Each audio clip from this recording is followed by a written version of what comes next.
ফেসবুকে লাইভে এসে ভিক্ষা শুরু করলাম যে কেউ আমাকে ভিক্ষা দেন, আমার হাজবেন্ডের বাঁচান।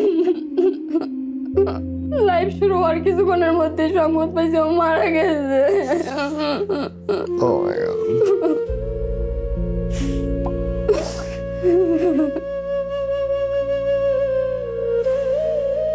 যে আমারে কইছিল যে তুমি যাও বাড়ি যাও, বাইক বিক্রি করে টাকা আনো, আমি মরতাম না। আমি তোমারে কই রাইখা যাম, আমি ছাড়া তো তোমার কেউ নাই।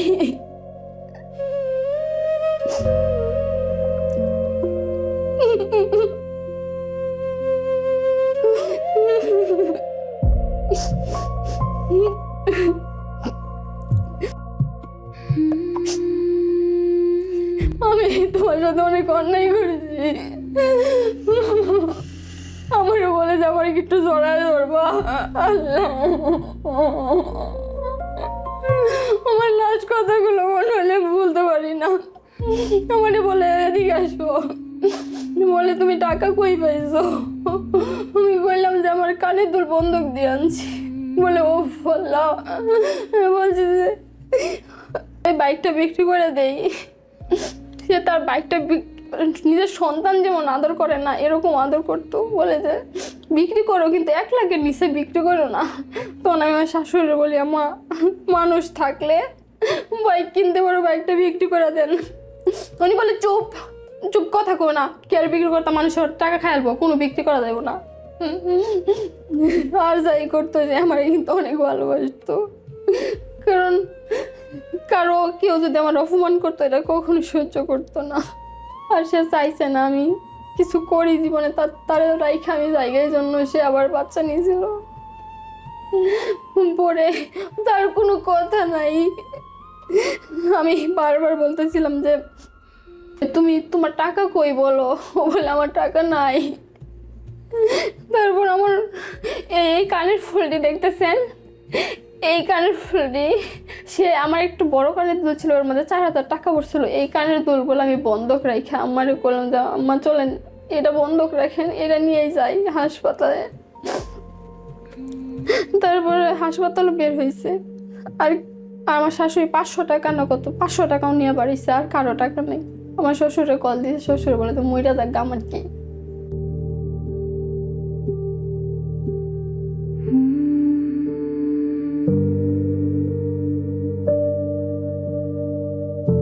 রিয়া, আমার বাচ্চা দুইটা দেখা রাখো, কারণ আমার বাচ্চার তুমি আর আমি সারা পৃথিবীতে কেউ নাই।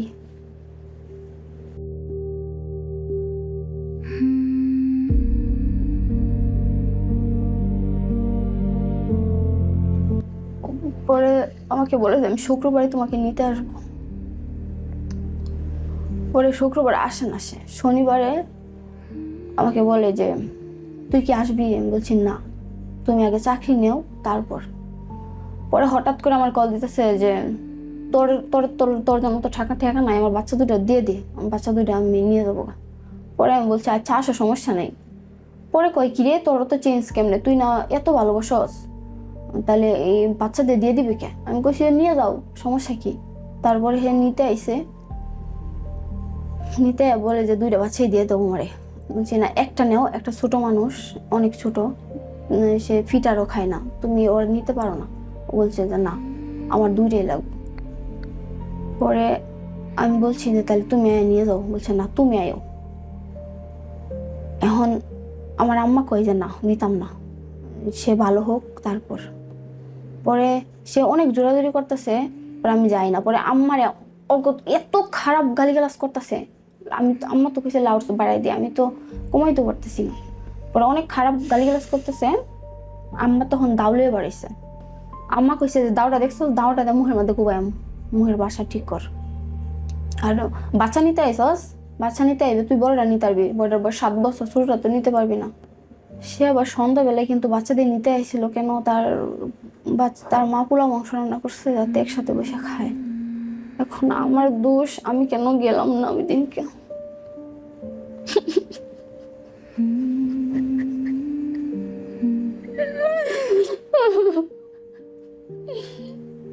ও আমার নিতে এসে আমি গেলাম না, কারণ আমি ও যখন চলে গেছে আমি আমার শাশুড়ির ফোন দিছি, আম্মা অনেক পাগলামি করতেছে। আমার শাশুড়ি বলে চুপ করে থাকো, কিছু হইব না। কারণ কি করবো, তুমি আইবো নাকি, তুমি তো আই পড়বো। আমি বলছি না, আইতাম না, ভালো হোক। আমার একটু লজ্জা লাগছিল যে আমার শাশুড়ি তো মানে কইছে যে তুমি আয়ো না, তুমি নির্লজ্জ, বলছে আয়ো না। পরে আবার আমার ননদরে ফোন দিছি, আপনার ভাই পাগলামি করতেছে, আমি কি করতাম। ও বলে যে তোমার ইচ্ছা, কিন্তু আমার মন বলে তোমার একটা শিক্ষা দেওয়া উচিত। তারপর ও গেছে গা 12 বাজে, আমাকে লাস্ট SMS দিছে, দেখ আমি পুরো মাংস খাইতেছি, তুই খাইতে পারলি না। তারপর আমি অনেক কল দিছি, কল ধরে না। সকালবেলা 9টার থেকে কল দিছি, 6টা থেকে কল দিছি, ধরে না। 9টা বাজে আমার শাশুড়ি কল দিচ্ছি, যে আমার কই ফোন ধরে না। বলে যে ফোন ধরতো না, ঘুমাইতেছে, জানোই তো অনেক ঘুমা, ফোন দিও না, আমি কাজ করতেছি। তারপর আমি অনেক কল দিই, কল ধরে না। সন্ধ্যাবেলায় আমার মন অনেক অস্থির, অনেক খারাপ লাগতেছে, আমি বারবার SMS করতেছিলাম, SMS এর রিপ্লাইও নাই। তারপর আমার একটা কল দিছে, বলে তুই আইলি না, আমার শাশুড়ি কইতেছে তো মনে হয় আর নাই। তো আমি গেছি, আমার দেখা না, ও এমন ভাবে তাকাইছে যে একটা বাচ্চা মানুষ যেমন আপন মানুষ দেখলে তাকাই ও।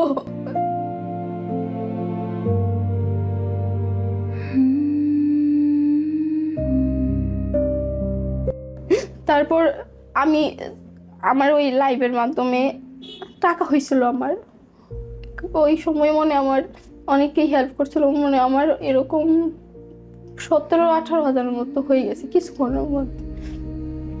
পরে মানুষ আর কি দিছিল বিকাশে এরকম। পরে ওই টাকা দিয়া লাস্ট আমরা বাড়িতে আনার পরে জানি না কেন কি কয়, পোস্টমর্টম কয় হয়তো, ওইটা করা হয়েছে। তার রিপোর্টে কিন্তু সবকিছু বলা আছে যে ওভারডোজের কারণে সে মারা গেছে। আমার হাজবেন্ড মারা গেছে 8 মাস হয়েছে। আমাকে ওরা বাধ্য করেছে ফেসবুকে ভিক্ষা করার জন্য। আমি আরো ভিক্ষা করতাম, কিন্তু বাচ্চা থাকতো। বাচ্চা কাচ্চা আছে আপনার? হ্যাঁ, আমি বলি, আমি 2018 সালে SSC পরীক্ষা দিই, তখন আমার হাজবেন্ডের সাথে দেখা। তখন পরীক্ষার লাস্ট টাইম তার সাথে আমার ফেসবুকে কথা হয়। তারপর ও আমাকে কোনো প্রেম বা কিছুই বলে না, ও বলে যে তোমাকে বিয়ে করতে চাই। আমাদের বেশি দিনের রিলেশন না, 15 দিন হবে এরকম।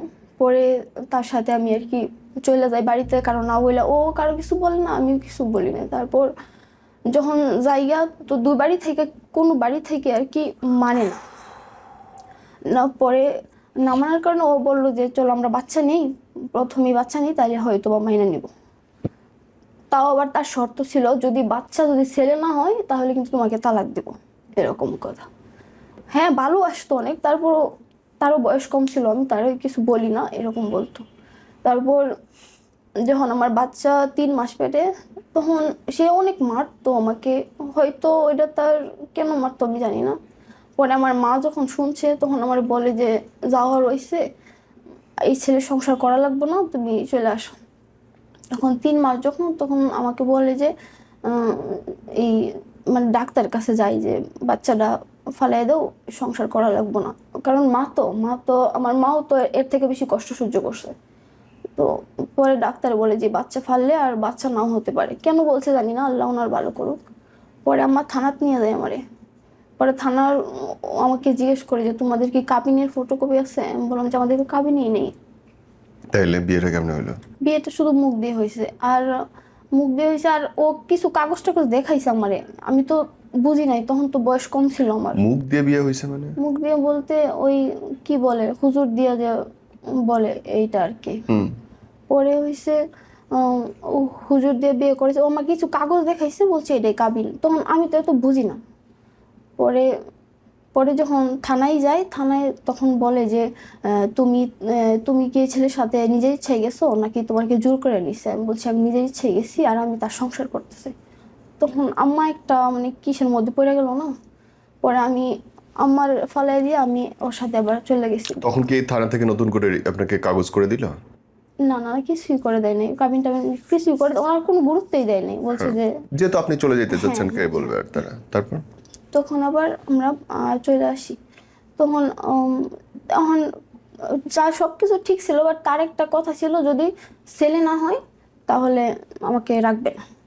আবার তার বাড়ি থেকে কয়েকদিন পরে পরে মানুষ পাঠাইতো, আমি শুনছি, আমি শিওর না, তবে মানুষ এসে বলতো তোমার শাশুড়ি বলছে ছেলেরা ভালো না, ও দাদা 5টা বিয়ে করছে, তুমি এই বাচ্চাটা ফালাই দাও, টাকা পয়সা আমরা দিব।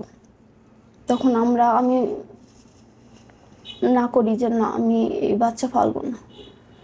তখন আমার বড় ছেলে হয় 2018 সালের ডিসেম্বরে। তখন ও ছেলে হওয়ার পরে সবাই খুশি, মাইনা নেওয়ার পরে 23 দিনের দিন আমি ওদের বাড়িতে যাই। যাওয়ার পরে সব ঠিকঠাক, হঠাৎ করে যখন 3 মাস যখন, তখন আমি যে রুমে থাকতাম, এই রুম 2-3 রুম পরে আমার শাশুড়ি থাকতো, আমি শুধু একা এই রুমে থাকতাম।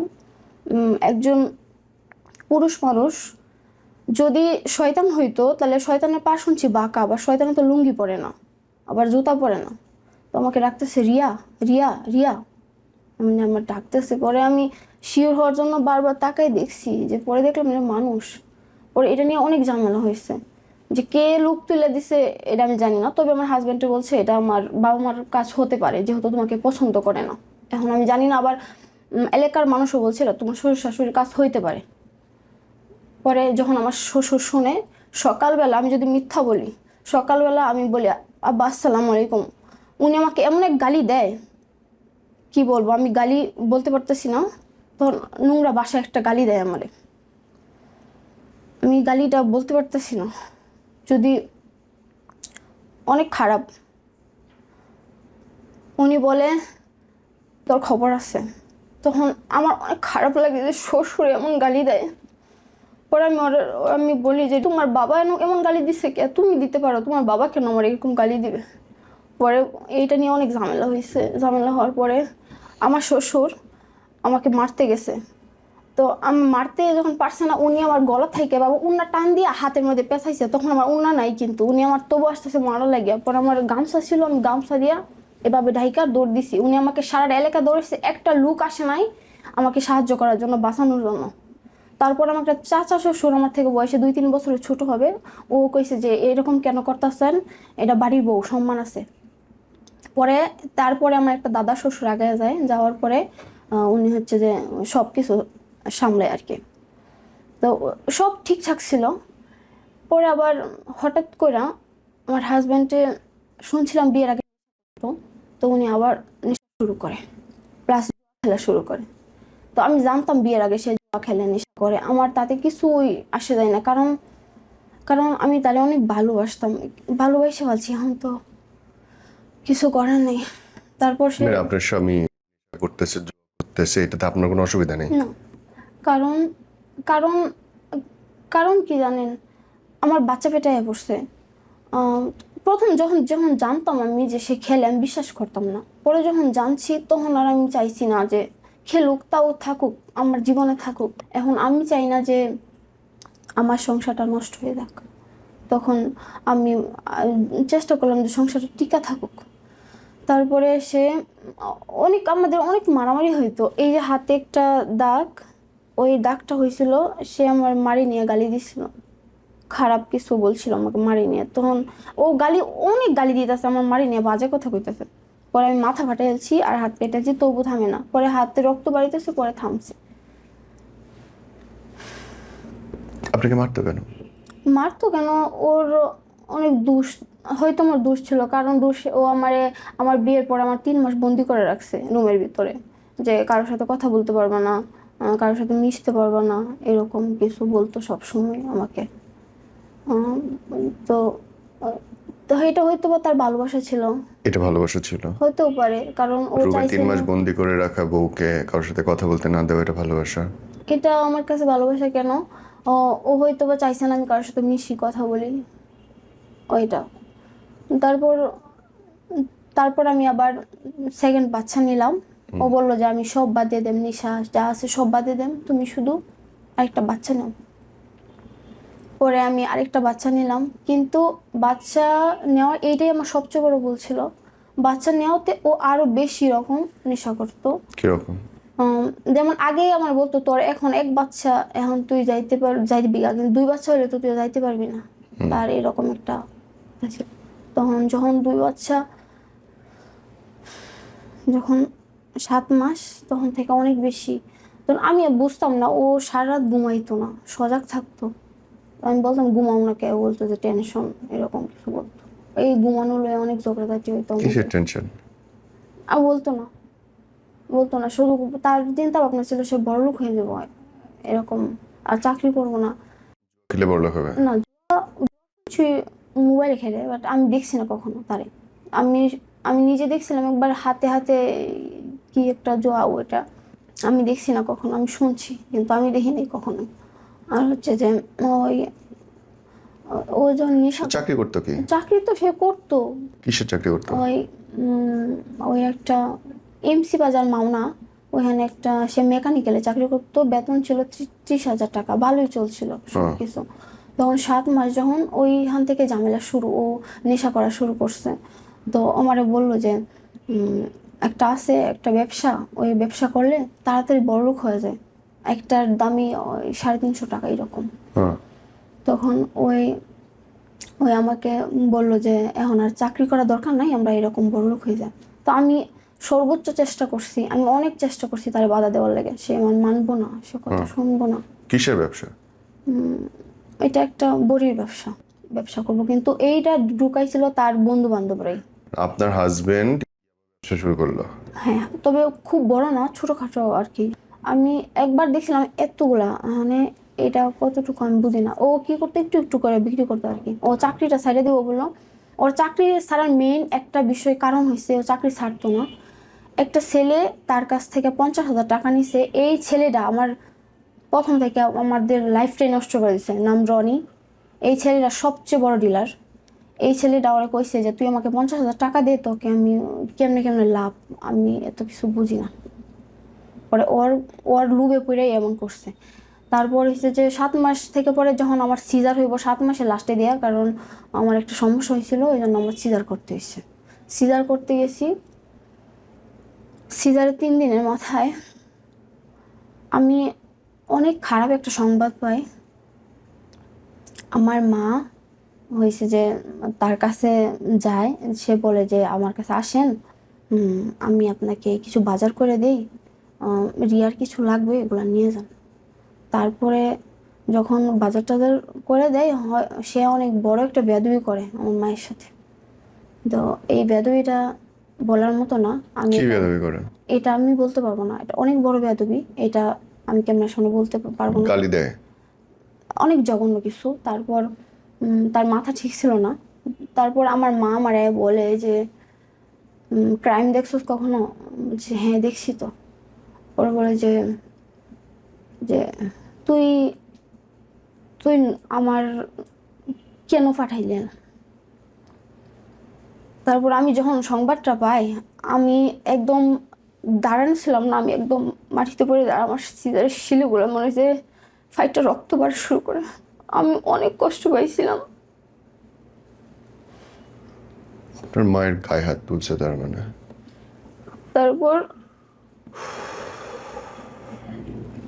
তারপর আম্মা আমার বলে যা হওয়ার হয়েছে, অনেক মানুষ আছে, অনেক মেয়েরা আছে যারা থাকে এভাবে, তুই আর যাইস না।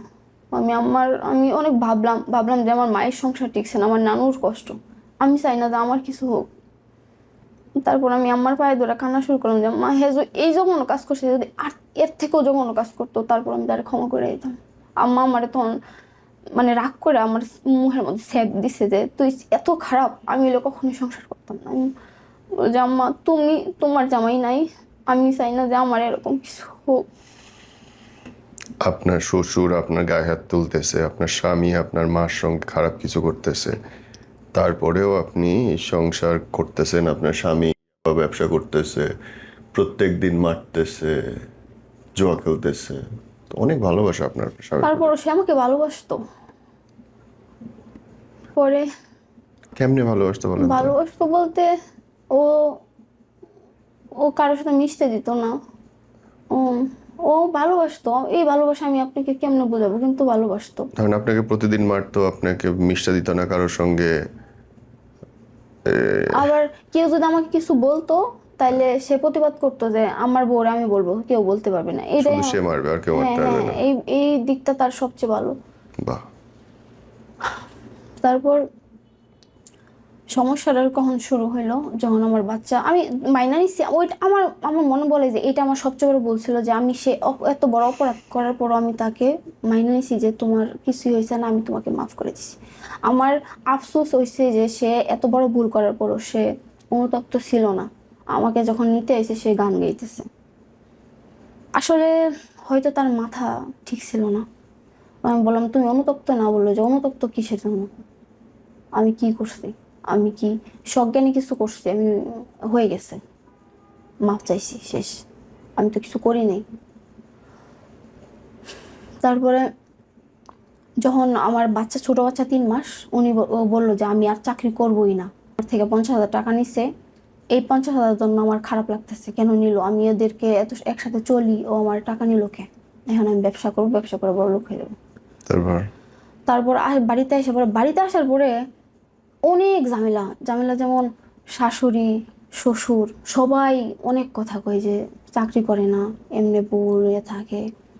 আর আমি অনেক কাজ করতে পারি না, যেমন আমি আমার হাঁপানি আছে, আমি একসাথে অনেক বেশি কাজ করতে পারি না, আমার কাজ করে অভ্যাস নাই, ওই নিয়ে অনেক কথা টথা কয়। আবার কয় আবার কয় না, কিন্তু ওই তারে অনেক কথা কয়, যেমন আমার সামনে যদি আমার স্বামীরে বলে যে চাকরি করে না, এইটা সেটা বাদে মা, তখন আমার তো খারাপ লাগে, তখন আমি তার সাথে অনেক জ্ঞানে জ্ঞানে করি যে চাকরি কেন করো না।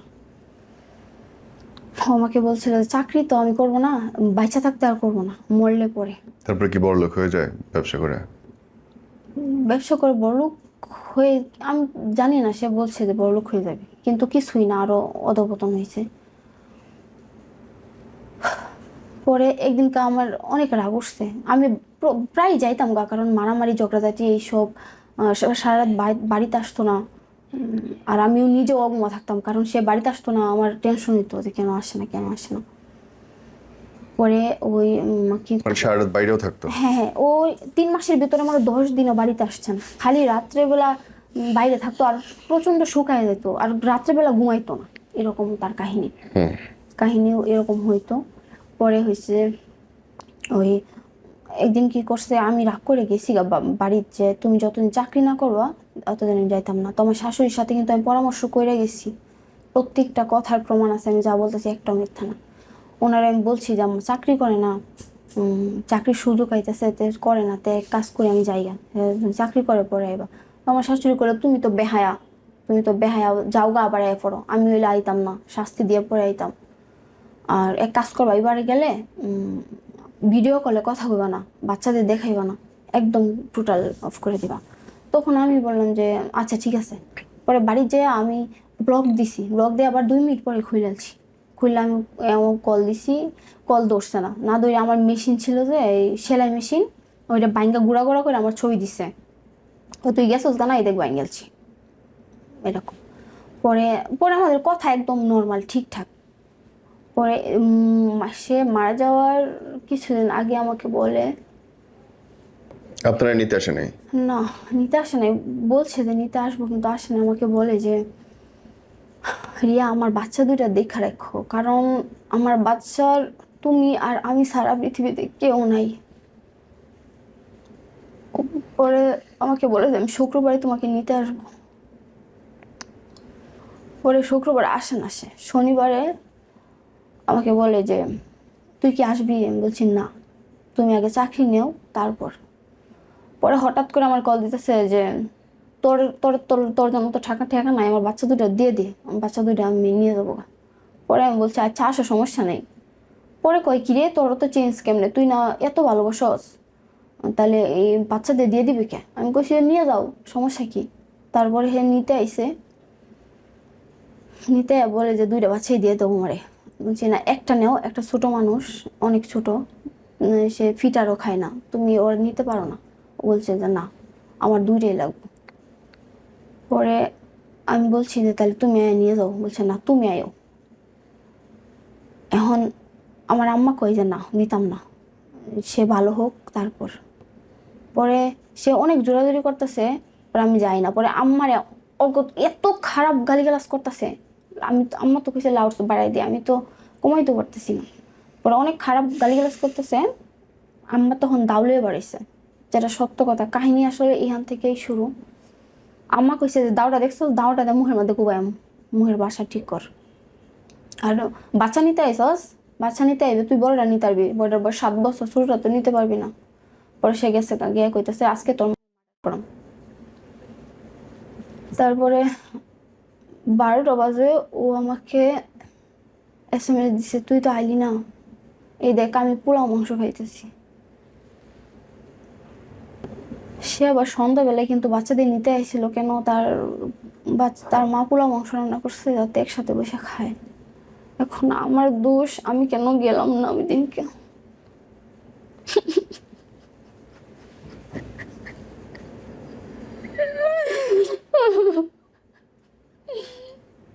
ও আমার নিতে এসে আমি গেলাম না, কারণ ও যখন চলে গেছে আমি আমার শাশুড়ির ফোন দিছি, আম্মা অনেক পাগলামি করতেছে। আমার শাশুড়ি বলে চুপ করে থাকো, কিছু হইব না। কারণ কি করবো, তুমি আইবো নাকি, তুমি তো আই পড়বো। আমি বলছি না আইতাম না, ভালো হোক। আমার একটু লজ্জা লাগছিল যে আমার শাশুড়ি তোমার কইছে যে তুমি আয়ো না, তুমি নির্লজ্জ, বলছে আয়ো না। পরে আবার আমার ননদরে ফোন দিছি, আপনার ভাই পাগলামি করতেছে, আমি কি করতাম। ও বলে যে তোমার ইচ্ছা, কিন্তু আমার মন বলে তোমার একটা শিক্ষা দেওয়া উচিত।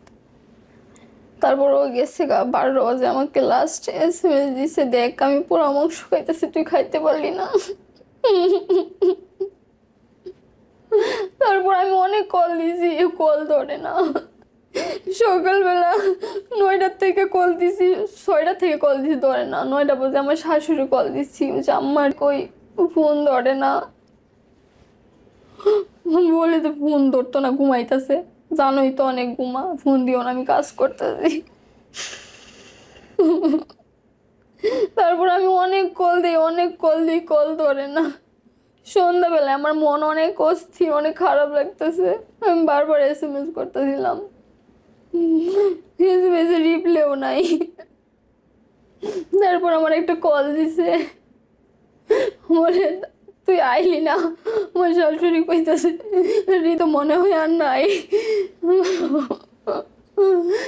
তখন আমি গেছি, আমার দেখা না, ও এমন ভাবে তাকাইছে যে একটা বাচ্চা মানুষ যেমন আপন মানুষ দেখলে তাকাই, ও আর যাই করতো, যে আমার কিন্তু অনেক ভালোবাসতো। কারণ কেউ যদি আমার অপমান করতো, এটা কখনো সহ্য করতো না। আর সে চাইছে না আমি কিছু করি জীবনে, তার রাইখে আমি জায়গায় জন্য সে আবার বাচ্চা নিয়েছিল। পরে তার কোনো কথা নাই। আমি বারবার বলতেছিলাম যে তুমি তোমার টাকা কই বলো, ও বলে আমার টাকা নাই। তারপর আমার এই কানের ফুলটি দেখতেছেন, এই কানের ফুলটি সে আমার একটু বড় কানের দুল ছিল, ওর মধ্যে 4,000 টাকা পড়ছিল। এই কানের দুলগুলো আমি বন্ধক রাখি আমারে বললাম যে আম্মা চলেন এটা বন্ধক রাখেন, এটা নিয়েই যাই হাসপাতালে। তারপরে হাসপাতালে বের হয়েছে, আর আমার শাশুড়ি 500 টাকা না কত 500 টাকাও নিয়ে বাড়িছে, আর কারো টাকা নেই। আমার শ্বশুরে কল দিয়েছে, শ্বশুর বলে তো মইরা যাক, আমার কি, আমার কি দিছে। কিন্তু আমি যদি মিথ্যা বলি, এই পর্যন্ত আমি সবকিছু সত্যতা দেয়, একটা মিথ্যাও নাই। সে আমারে কি দিছে, 2টা সন্তান ব্যতীত, তাও আমি কোনোদিন কইছি না অভিশাপ দিছি। সে আমার সন্তান ব্যতীত কিছুই দেয় নাই। তারপরে হসপিটাল নিতে পারছিলেন? হ্যাঁ, হাসপাতালে নিছি। তারপরে নেওয়ার পরেও বলে যে তার ব্রেন স্ট্রোক করছে, মানে এটা শিরা রক্ত একদম জমাট হয়েছে। কারণ হয়েছে তারা খোঁজ পাইছে না, আমি তো বাড়িত তারা। আচ্ছা, আমার প্রশ্ন হয়েছে, ওনার বড় ছেলে বড় সন্তান সবচেয়ে আদরের, ওনার বড় ছেলে রুমের ভিতরে, উনি যতই কাজ করুক সারাদিন ডাক দিছে না, যখন মোটরে পানি নাই তখন কেন ডাক দিল দরজা খুল। তখন দরজা খুললে দেখে ওনার শরীরের মানে কিছু নাই, কারণ হয়তো বা স্ট্রোক করলে মানুষ অন্যরকম হয়ে যায়। তারপরে হাসপাতালে নিয়ে গেছে, আর কারো কাছে কিন্তু একটা টাকাও বেরোয় নাই। কি করছে না, বাড়ি করছে, ওই 6 কাঠা জমি দিঘি ছিল ওটা ছুটায় মাছ ছেড়ে গেছে, কোনো কিছুই ছাড়া কেউ কিছু করে নাই, যা করছে সবই করছে। হৃদয় কোনোদিন তার বাবা মারে অসম্মান করে নাই। আমারে কইছে তুই আমার বউ, আর তোর আমি চিনি, তুই কোনোদিনও প্রতিবাদ করবি না, আমি যদি মারা যাই তুই অভিশাপ দিবি না, অভিশাপ দিব আমার বাবা মা। তারপরে চিকিৎসা যখন করায়, ও যখন মানে ওর যখন স্ট্রোক করে, আর শ্বশুরে বলে যে পারিবারিক কলহের জোরে স্ট্রোক করছে, এই মাথায় আমার জন্য চিন্তা করতে করতে এরকম হয়েছে। তা আমার প্রশ্ন হয়েছে, আমি যখন কাছে গেছি তো আমার বলে লাস্ট কথাগুলো ছিল, বলে যে আমি তোমার সাথে অনেক অন্যায় করেছি, আমারও বলে যে আমার একটু জড়ায় ধরবা। আল্লাহ, আমার লাস্ট কথাগুলো মনে হলে ভুলতে পারি না। আমারে বলে এদিকে আসো, বলে তুমি টাকা কই পাইছো? আমি বললাম যে আমার কানে দুল বন্ধক দিয়ে আনছি। বলে ও আল্লাহ, বলছি যে এই বাইকটা বিক্রি করে দেই। সে তার বাইকটা নিজের সন্তান যেমন আদর করে না, এরকম আদর করতো। বলে যে বিক্রি করো, কিন্তু 1 লাখের নিচে বিক্রি করো না। তখন আমি আমার শাশুড়ি বলি, আমা মানুষ থাকলে বাইক কিনতে পারো, বাইকটা বিক্রি করে দেন। উনি বলে চুপ চুপ, কথা কো না, কি আর বিক্রি করতাম, মানুষের টাকা খাইলবো, কোনো বিক্রি করা যাবো না। আমার শ্বশুর আমার ওইখানে অনেক খারাপ নোংরা নোংরা বাসায় গালিগালাজ শুরু করে। আমার মা খারাপ, আমি খারাপ, এইসব অনেক গালিগালাজ শুরু করে। পরে বলে যে টাকা কইতে আনবি আনগা। তখন আমার শাশুড়ি, তখন আমার মাথা ঠিক নেই। তো আমি আর হয়েছে যে আমার হাজব্যান্ডকে কেন বলি যে আমার ভালোবাসতো, আমার অনেক স্বাধীনতা দিচ্ছে। আমি তখন ফেসবুকে কাজ করতাম টুকটাক, তখন আমার মোটামুটি একটা পরিচয় ছিল। আমি ভাবলাম যে ঠিক আছে, আমার যখন বলছে যে হানতে খুশি আনতে আনগা, আমার তো জামাই, আমার তো বাচ্চা আছে, আমার কষ্ট আছে। আমি বললাম যে ঠিক আছে আমি যাই। তখন আমি বাড়িতে যাই, আমি কি করম বুঝতেছি না। আমি আমার মায়ের পা ধরছি, প্রত্যেকটা মানুষের পায়ে ধরছি, কেউ আমার টাকা দাও, আমি দিয়ে দেব, ভিক্ষা করে দিয়ে দেব, কেউ টাকা দাও, কেউ টাকা দিল না। তারপর আমি ফেসবুকে লাইভে এসে ভিক্ষা শুরু করলাম, যে কেউ আমাকে ভিক্ষা দেন, আমার হাজব্যান্ডের বাসান।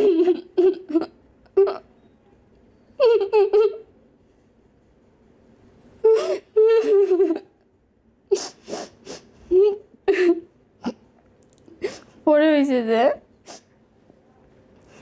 পরে যখন সবাই যখন গফরগাঁয়ে যারা ছিল অনেক মানুষ যখন আগে আসে যে ঠিক আছে রাইসার হাজবেন্ড সমস্যা, চলো আমরা সবাই হেল্প করি, কিন্তু কিন্তু কিন্তু লাইভ শুরু হওয়ার কিছুক্ষণের মধ্যে সংবাদ পাইছে ও মারা গেছে। Oh my God.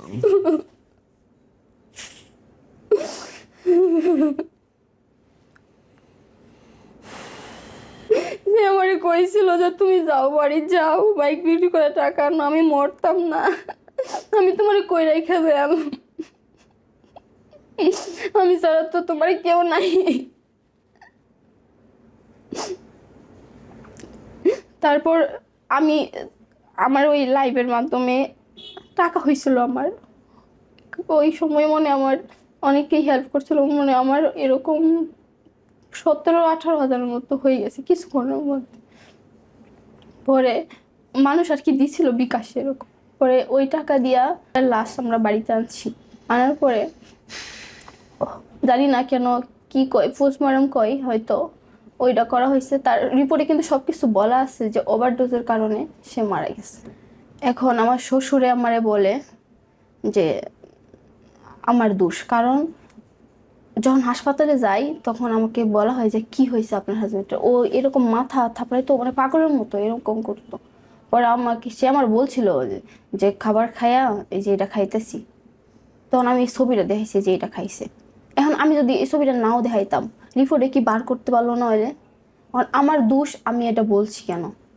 আর তারা বলে যে ওই দিনকা যেদিনকা আমার আনতে গেছিলো মরার আগের দিন, ওই দিনকা আমার মা আমি ডাইখানে খাওয়াই দিছি।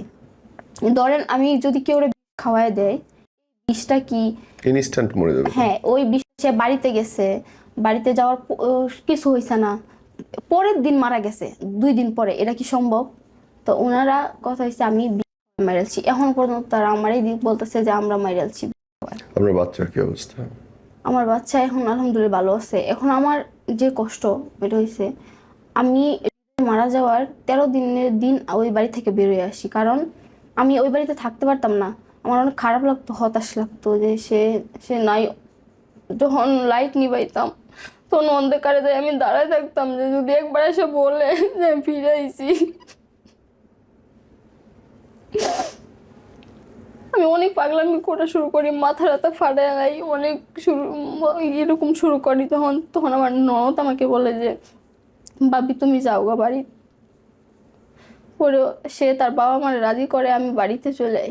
বাড়িতে আসার পরে যখন আমরা বাড়িতে চলে আসি, পরে আমি না ওদেরকে ওই দিনকে একটা সালিশের মতো ওই বিচার বলে যে বাচ্চা একটা দিয়ে দেওয়ার লাগবো। এখানে আমি আমার বড় ছেলের ছাড়া একটা দিনও থাকি নাই, 7 বছর হয়েছে যাই হয়েছে। তোর বলে একটা দিয়ে দেওয়ার লাগবো, একটা নিয়ে দেওয়ার লাগবো, আর ওইটা আবার যখন বড় হইব তখন আবার তাদের দিয়ে দেওয়ার লাগবো। তখন আমি বলছি যে আমি পালতে পারবো। বলছে কীভাবে? আমি বলছি ফেসবুকে আমার ইনকাম হয়। তখন মাত্র আমি মনিটাইজেশন পাইছি, কিন্তু ফেসবুকে কোনো ইনকাম নাই। কিন্তু আমি বলছি যে আমার ইনকাম আছে, কিন্তু আমার কোনো ইনকাম নাই। আমি মিথ্যা কথা বললাম, আমি সবার পায়ে ধরছি, যায় পা ধরি আমার বাচ্চাটা দিয়ে দেন, কারণ আমার হাজব্যান্ডকে বলে গেছে আমার বাচ্চা দিয়ে আমি দেখা রাখতে।